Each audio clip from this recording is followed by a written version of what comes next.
നമസ്തേ, ഞാൻ ഡോക്ടർ ദീപ. ഇന്നത്തെ നമ്മുടെ ടോപ്പിക് എന്ന് വെച്ചാൽ ഒരു ആയുർവേദിക് മെഡിസിൻ ആണ് vyoshadi vatakam.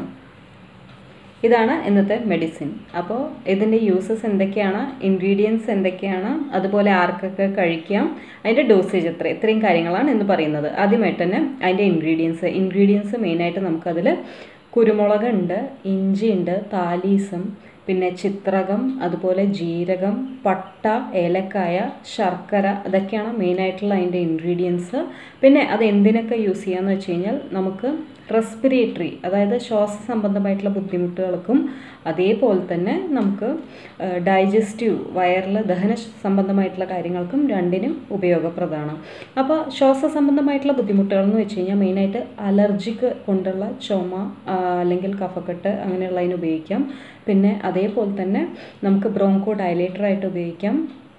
പിന്നെ നമുക്ക് ഡീകൺജസ്റ്റൻ്റ് ആയിട്ട് ഉപയോഗിക്കാം. കഫക്കെട്ടോ അങ്ങനെയുള്ള ബുദ്ധിമുട്ടുകളുണ്ടെങ്കിൽ, കോൾഡ് അല്ലെങ്കിൽ അലർജിക് ആയിട്ടുള്ള തുമ്മലുകൾ, അതിനൊക്കെ വളരെ നല്ലതാണ്. അപ്പോൾ ചുമയൊക്കെ തുടക്കത്തിൽ തന്നെ നമുക്ക് ഇത് കഴിക്കണമെങ്കിൽ നല്ല വ്യത്യാസം ഉണ്ടാകും. ചെറിയ കുട്ടികൾക്കും ഒക്കെ കൊടുക്കാം. ചെറിയ കുട്ടികൾക്കെന്ന് ഒരു 2 വയസ്സ് മുതൽക്കുള്ള കുട്ടികൾക്ക് ചെറിയൊരു ഡോസിൽ കൊടുക്കാവുന്നതാണ്. അതേപോലെ ഒത്തിരി തുമ്മലിൻ്റെ പ്രശ്നങ്ങൾ അല്ലെങ്കിൽ നേസൽ പോളിപ്പ് ഉള്ളവർക്ക്, പിന്നെ തൊണ്ടവേദന ഇടയ്ക്കിടയ്ക്ക് ഉണ്ട്, അല്ലെങ്കിൽ അനീമിയ ഉള്ളവർക്കും ഇതുപോലെ ഇത് കഴിക്കാവുന്നതാണ്. രക്തക്കുറവുള്ളവർക്കും കഴിക്കാം. എന്താണ് വിശപ്പില്ലാത്തൊരവസ്ഥ, അല്ലെങ്കിൽ മൂക്കിൽ വല്ല ദശ വളർച്ചയുണ്ടെന്നോ അങ്ങനെയുള്ള വല്ല ബുദ്ധിമുട്ടുകൾ, അല്ലെങ്കിൽ അലർജിക് റൈനൈറ്റിസ് പോലത്തെ തുമ്മലിൻ്റെ ഒത്തിരി ബുദ്ധിമുട്ടുള്ളവർക്കും ഇത് കഴിക്കാവുന്നതാണ്. അതേപോലെ തന്നെ ഒരു ഡൈജസ്റ്റീവ് സ്റ്റിമുലൻ്റ് ആണ്.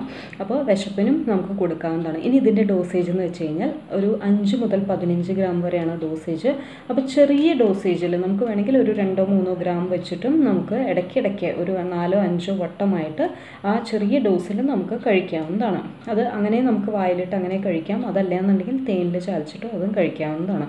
അങ്ങനെ കഴിക്കുന്നതുകൊണ്ടും വലിയ തെറ്റൊന്നുമില്ല. ഇനി ഇത് ആർക്കൊക്കെയാണ് കഴിക്കാൻ പാടാത്തതെന്ന് ചോദിച്ചു കഴിഞ്ഞാൽ, ഒത്തിരി വയറിൽ എന്തെങ്കിലും ഗാസ്ട്രിറ്റിസ് പോലത്തെ എന്തെങ്കിലും തട്ടുമ്പോഴേക്കും തന്നെ ഭയങ്കരമായിട്ട് എരിച്ചിലോ അങ്ങനെയുള്ള വല്ല ബുദ്ധിമുട്ട്, വയറ് സംബന്ധമായിട്ടുള്ള ഒത്തിരി ബുദ്ധിമുട്ടുള്ള ആൾക്കാർക്ക് ഒഴിവാക്കാം. ബാക്കിയുള്ളവർക്കൊക്കെ കഴിക്കാവുന്നതാണ്. So thank you.